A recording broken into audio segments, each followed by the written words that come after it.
They say the worst kind of nightmare is the one you wake up from, and it follows you. It starts with something small, something so ordinary that you almost laugh at yourself for being nervous. A shadow in the corner of your eye. The sound of footsteps when the road behind you is empty. A whisper in the dark that you swear is just the wind. But then, it comes back. Again. And again. And every time, it's closer. That night, the road was empty. Silent. The only sound was the hum of my engine and the occasional crack of insects hitting the windshield. Craig sat next to me, quiet. Too quiet. We'd been driving for hours, yet somehow I kept seeing the same streetlight. The same road sign. The same narrow turnoff that vanished into the black. Every loop pulled us deeper into something I couldn't name, a place that felt wrong in ways I couldn't explain. It was just us out there. Or at least, that's what I thought. The woman was closer to the road now. I could see her more clearly through the wash of moonlight and the dim glow of our headlights, but what froze the blood in my veins wasn't just her proximity. She wasn't alone anymore. Shapes began to emerge from the darkness behind her, human silhouettes, faint but unmistakable. Dozens of them. Maybe more. All motionless. All standing in a ragged line, facing the road. Facing us. Their posture was wrong, unnatural, their heads tilted at slightly different angles, but all their eyes locked on our speeding car as we passed. And just like before, they vanished into the night, swallowed by the rear-view mirror. I exhaled sharply, feeling my chest tighten as the streetlight and that cursed turnoff flickered into view again. This time, the group was closer. Much closer. The woman stood at their head like a conductor before an audience, and when our headlights caught her, I saw it. A river of blood streamed down the front of her nightgown, the fabric yellowed and delicate, like it belonged to another decade. It clung to her frame, soaked through. Her skin looked so pale it was almost blue. Craig's voice broke the silence, tight with fear but steady enough to make me wonder if he was holding something back. What the hell do we do? I shook my head slowly. I don't know, man. The streetlight loomed ahead again. My pocket buzzed violently, and I almost slammed on the brakes in shock. I fumbled for my phone, keeping one hand on the wheel. Craig glanced over. I texted Vanessa when we stopped earlier, he explained. Told her to reply in a few minutes. Now. I think I'm just gonna tell her to call the cops or something. I nodded, my eyes darting between the glowing phone screen and the road ahead. As the cursed turnoff passed, I forced myself not to look. I didn't want to see how close they might be now. My fingers trembled as I pressed the OK button to open the notification. Vanessa's message popped up, that tiny slice of normal life, a lifeline in the suffocating dread pressing in from every direction. Relief flooded me, for all of 3 seconds. Then my stomach dropped. I froze, staring at the screen. My mind stuttered, refusing to process the short sentence I was reading. The F*******. I muttered. Craig noticed. What? What did she say? I didn't answer. Couldn't. Something was wrong, not just out there in the dark, but in here, in the car with me. I couldn't focus.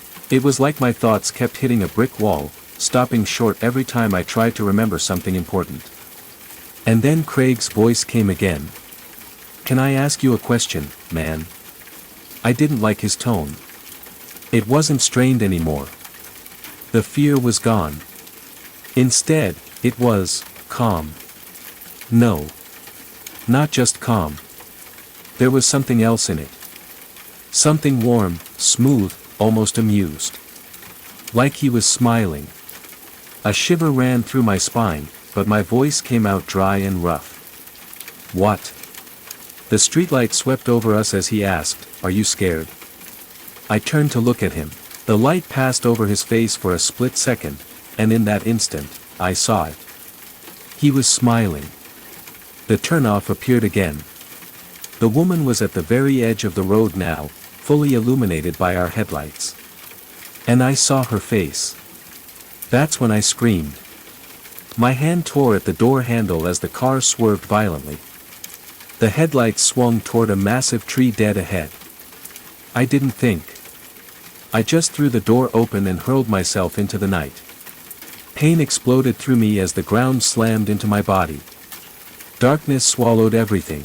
I woke up to white walls, beeping machines, and a burning ache in my ribs. My right arm was in a sling, and a thick bandage wrapped my head. Vanessa was there, crying as she clung to me. The doctor told me I was lucky, a few broken ribs, a broken arm, and a head wound that needed staples. Then he said the police wanted to talk. I told them what happened, mostly. Left out a couple of details. One of the officers looked uneasy. "We've had similar reports before," he said.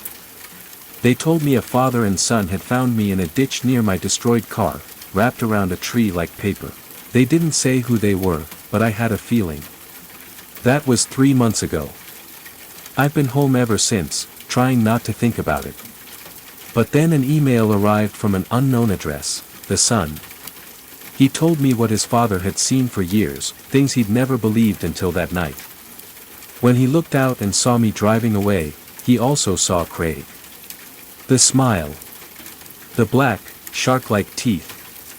The eyes that were nothing but pits. And I remembered something I'd been trying not to think about, the woman's face. The terror. The frantic wave, as if warning me, but it was Vanessa's text that haunts me most. The 3 words that shattered my sanity, that I will never unsee, "Darling, who's Craig?"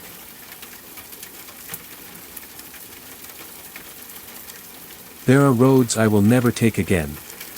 Not because they're dangerous in the ordinary sense, potholes, sharp curves, reckless drivers, but because of what waits on them when the night grows too deep. Some stretches of asphalt aren't just empty, they're hungry. It's a strange thing, learning that the darkness has a memory. That somewhere out there, beyond the reach of your headlights, something might be watching you the same way a fisherman watches a still pond, knowing eventually, something will take the bait. I didn't believe in monsters before that night.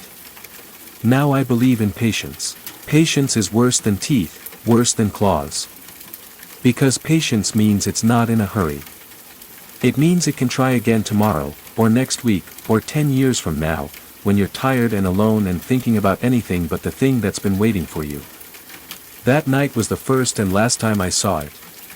The shape. The chord. The voice. And the question that made me realize it had been doing this for a very long time. The confidence it had was terrifying. Not the frantic kind of danger you feel from a wild animal, but the calm assurance of a predator that has done this before, and succeeded. It stood there as though my panic meant nothing, as though time was on its side. Maybe it wasn't even anger that I had escaped, maybe it was just mild annoyance. Like a fisherman losing one fish when he knows there's an entire ocean of them. I drove. God, I drove like I had never driven before. My foot felt fused to the accelerator. The engine howled in protest, the vibrations shaking the steering wheel like it might tear free from my hands. The speedometer needle climbed past anything safe, past anything sane. But I couldn't stop. Not while the image of that shape lingered behind my eyes, the silhouette of a child tethered to the forest by something long, dark, and pulsing. That voice, rasping, grinding like broken glass, still rang in my ears, asking its question. I don't know how long I pushed the truck down that black strip of highway.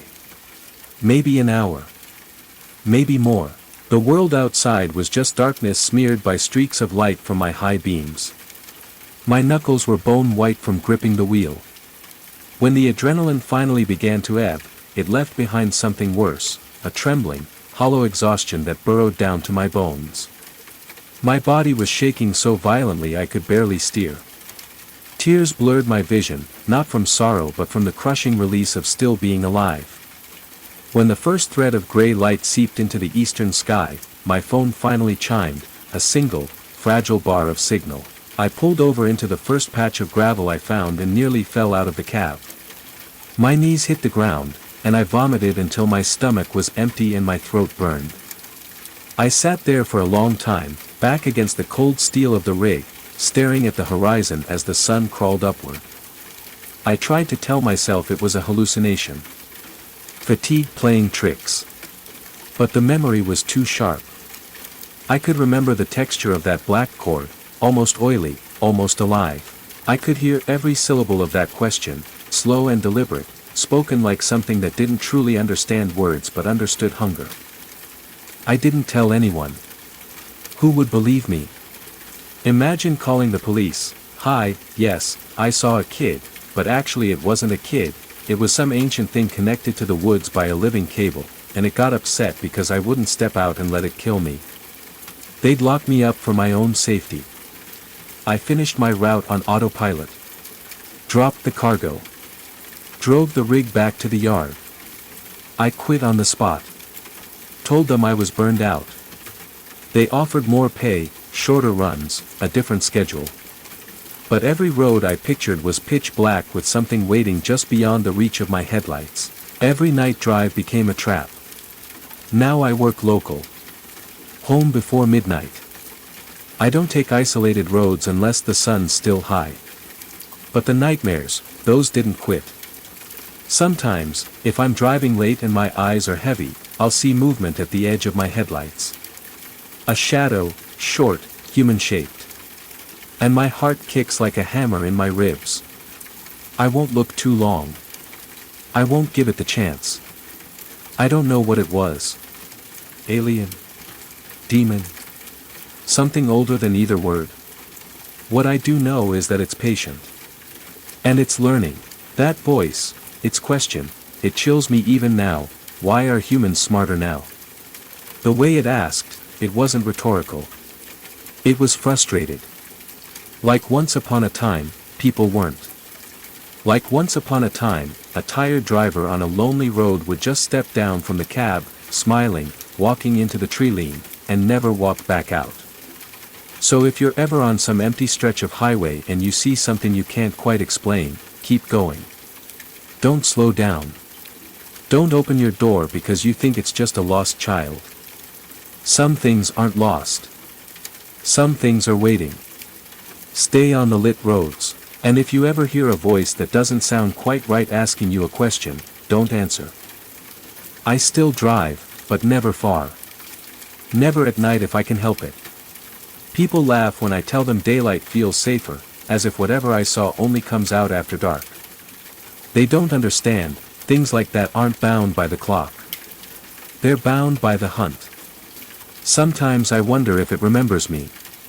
If somewhere, along some nameless stretch of road, it's still waiting. Not angry. Not impatient. Just waiting. A week ago, I came home late from the grocery store. The streets were quiet, washed in that strange, silver glow that comes right before midnight. As I pulled into my driveway, I caught a flicker in the corner of my eye, a figure standing at the far end of the road. Too still. Too pale. I didn't stop. I didn't look twice. I told myself it was just a shadow, a trick of the light. But when I got out of the car, there was a wet handprint on my driver's side window. Pressed from the outside.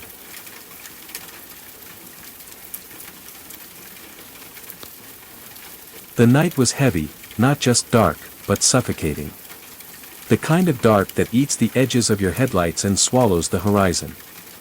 I cracked the driver's window to let in a breath of air, hoping it would cool the panic creeping up my spine. I had somewhere to be, and the road had stretched into an endless black ribbon, devouring my time mile after mile. Then, without warning, my engine died. No sputter. No flicker. Just silence, an abrupt, suffocating stillness. Even the accessory power was gone. I smacked the dash in frustration, that old desperate superstition, as if my fist could jar the life back into the car. It didn't. That's when I heard it. A soft, deliberate tapping.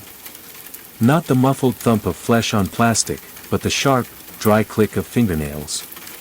It was coming from the driver's side, just inches from my head. Before I could move, pale fingers curled over the top edge of the window. They hung there like the claws of something deciding whether or not to climb in. I jolted sideways into the passenger seat, crushing my cooler under my weight. My heart was jackhammering, but part of me, the part that still wanted to believe this was normal, whispered that maybe it was just someone offering help. My hazard lights were on, after all. "Hello?" I called, my voice trembling. The fingers stopped.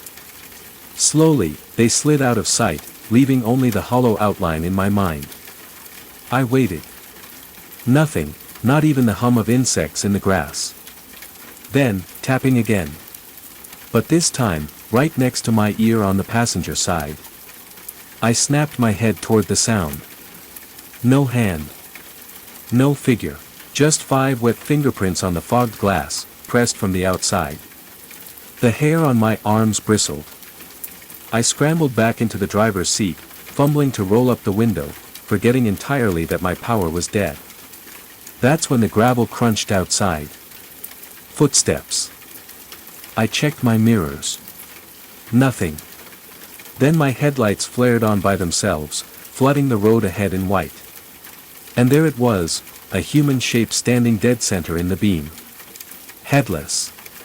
Its torso swayed as if balancing on broken legs, one arm raised in the casual pose of a hitchhiker. Then it started walking toward me. I twisted the key, nothing. The lights worked, but not the engine. Not the damn windows either. My breath turned to vapor in front of me. The thing drew closer, unsteady but relentless, its long frame draped in a shredded gray hoodie and pants stamped with black tire tracks. It reached the driver's side mirror. I yanked the door handle, locked. The useless pull-up knob was sunk flush into the door panel, impossible to grip. No power, no escape. I slid to the passenger seat, legs braced to kick. When it reached inside, I lashed out, my foot connecting with its chest. The impact sent it stumbling, but it regained its footing quickly, lurching forward again.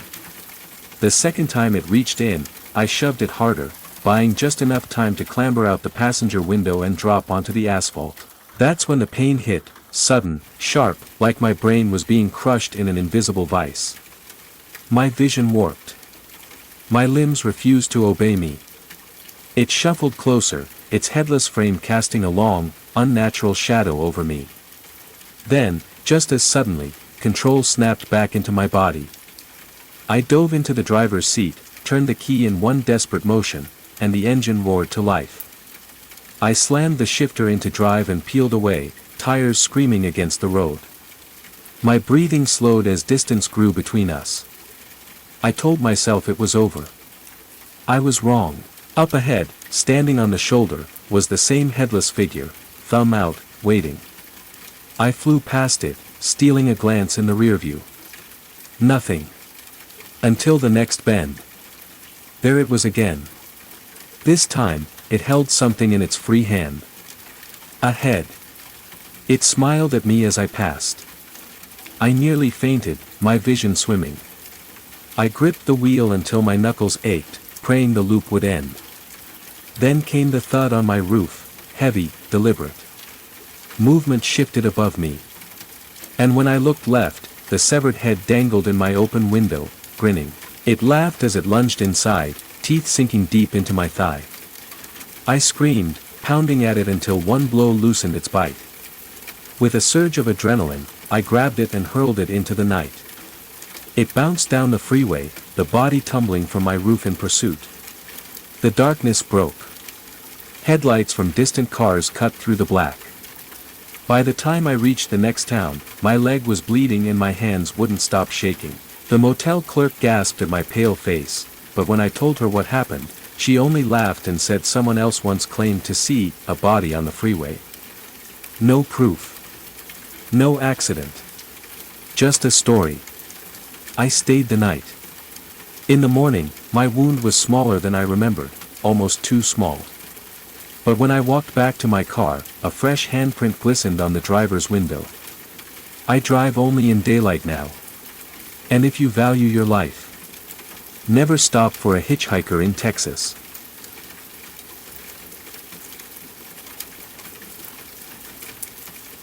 There are moments in life that arrive without warning, like a gust of wind or a shadow that moves just out of the corner of your eye. They linger, leaving a chill, a sense that something extraordinary has brushed against your world. I never believed in ghosts, not really. I believed in explanations, in logic, in the mundane truths of life. But that night, on that quiet stretch of country road, everything changed. A figure in white, silent and glowing under the pale moonlight, stepped into my life without a word. Her eyes, blinding, intense, almost accusing, locked onto mine, and in that instant, I realized that my world would never be the same. I didn't know her. I didn't know where she came from. I didn't even know if she was alive or dead. All I knew was that she was here, and from that moment, everything ordinary fell away. The world shifted, and I was left with a choice: run, hide, or follow her into the unknown. By the following day, I had made a decision that felt both reckless and inevitable. I was going back to return her. I had no idea where she had come from, who she was, or why she had chosen me, but I knew she belonged to the road from which I first found her. I would take her back to the exact same spot, at the same time of night, hoping to restore some semblance of order to the chaos she had brought into my life. A little past midnight, she slid into my car as if she had never left. She curled into herself in the passenger seat, the same way she had done a week prior. We didn't speak. Words felt pointless. The air between us was charged with unspoken understanding. I drove toward the spot I believed to be hers, my hands gripping the wheel tightly, the engine's hum filling the silence. I stopped, idled, and stepped out. My flashlight cut thin lines across the overgrown weeds as I approached her side of the car. She rose, and without a word, wandered into the dense vegetation. She didn't look back, not once. I scanned for the old church I had glimpsed that first night, but it was gone, swallowed by shadow and memory. Frustrated, I shifted gears, made a slow U-turn, and drove away. Through the rearview mirror, I saw her retreat into a wooded area, disappearing among the trees as though the night itself had swallowed her whole. The fear of her return gnawed at me. My woman in white had left my life as suddenly as she had entered it, and the thought that she might come back filled me with a strange mix of dread and longing. I couldn't stop seeing those glowing eyes, no, not just seeing them, but feeling them, piercing through the very air around me. I began drinking nightly. I fortified the house with locks, alarms, and a security system that hummed quietly behind every door and window. I scrubbed the floors, polished the walls, wiped away every trace of her presence. I convinced myself that by cleaning, I could erase her, and maybe, somehow, her sense of place in this world. But she didn't return.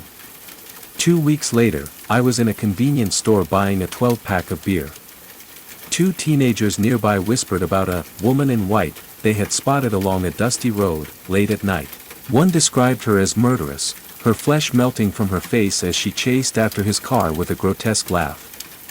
The friend rolled his eyes, smacking the storyteller on the shoulder. I paid for my beer and stepped outside. A missing persons poster on the storefront caught my attention, a woman in her early 30s, blonde, 5'4", last seen wearing black pants and a black tank top. My woman in white was not her, but the sight reminded me that someone out there truly missed someone, and perhaps feared for their safety just as I had. I started my car and drove on, my mind restless. For a brief, irrational moment, I wondered if my woman in white missed me, if she lingered on some forgotten corner of the world, waiting. Going back was terrifying.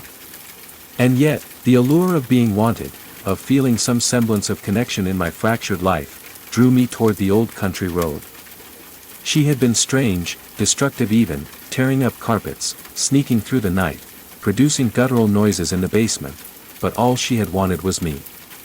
That simple fact had lodged itself in my heart. After returning her to the road, I had been consumed with paranoia. I scrubbed every corner of my house, installed alarms, and considered a dog to alert me to anything lurking in the dark. Nothing came. Until the keys. I have always been forgetful, a trait that my wife used to compensate for. She managed everything, from bills to schedules to shopping. I had never realized how much I relied on her until she was gone. My mornings became a scramble to find my keys, 10-minute rituals of frustration. But yesterday morning, they sat on the kitchen table like a small miracle.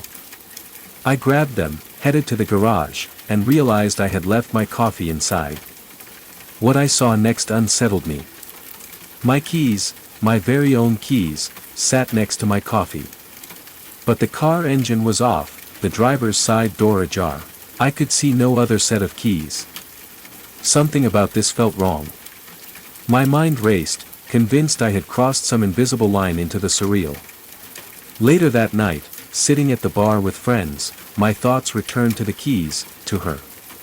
The woman in white. Was she following me? Waiting? The memory of that camping trip with my wife flashed through me, the moose keychain dangling from my hand, the echoes of better times, of love, of peace. By 1 a.m. I found myself on the old country road again. Sweat gathered on my brow. My heartbeat echoed in my ears. I pulled over, stepping into the night, flashlight in hand. Through the thickening woods, I heard soft sobs. There she was, the woman in white, crouched beneath a tree, head buried in her hands. I knelt beside her, whispered apologies, offered comfort. When her eyes lifted, they were no longer the blazing orbs I had feared, they were soft, green, human. I guided her back to my car, and together, we returned home. Inside, she went straight to the guest room, lying down. But her hand found mine, cold yet tender, a silent bond forming in the dim light. That night, our connection rekindled, intimate and strange, punctuated by the rattle of her dress, hiding a secret, a set of keys. My keys, duplicated, safeguarded by her enigmatic presence. I left the guest room door closed, venturing into the world to research her. Who was she? Where did she come from? Historical records yielded nothing. The fear of returning home mingled with curiosity and dread. When I returned, chaos had erupted in the house. The woman in white was active, her energy wild and restless. But she never entered my room, leaving me a fragile piece amidst the turmoil. An email from my wife arrived, breaking the night's tension. She recounted dreams of the woman in white, fear, longing, and the desire to reconnect with me. The timing, the words, seemed almost prophetic. I packed my gear and drove north, toward Minnesota, to the Boundary Waters. Memories of love, campfires, and laughter guided me. She followed in spirit, but not in body. I hoped for her disappearance, her return to the road, her freedom from my life. Thursday came, and with it, a sense of lightness. Canoe loaded, I floated across the lake, greeted by the world's calm. Returning to Eerie, I saw her, my wife, Emily, waiting, alone but radiant. She had come, against the odds, and in that moment, the past fell away. "Hi, I'm Jackson," I said. "I'm Emily," she replied, smiling. The moose keychain in my hand, a symbol of memory, of connection, of new beginnings. Together, we embraced a fresh start, leaving the ghosts of the past to the shadows where they belonged. The woman in white is gone, for now. Or perhaps she was never truly here in the way I thought. She remains a memory, a shadow cast over the edges of my life, a reminder that not all mysteries can be solved, and not all visitors belong to the world we know. Emily and I have returned to the Boundary Waters, to the place where laughter and love once defined our days. There, among the trees and the water, the past feels distant, the shadows of that night diminished by the warmth of a new beginning. And yet, sometimes, when the wind rustles the leaves, or the moonlight glints on the water just right, I feel her presence, a whisper in the night, a reminder that life is fragile, unpredictable, and strange. We move forward, carrying the ghosts of yesterday in our hearts, but never letting them dictate the path ahead. Some stories don't end, they linger, shaping us, testing us, and reminding us of what it means to be alive.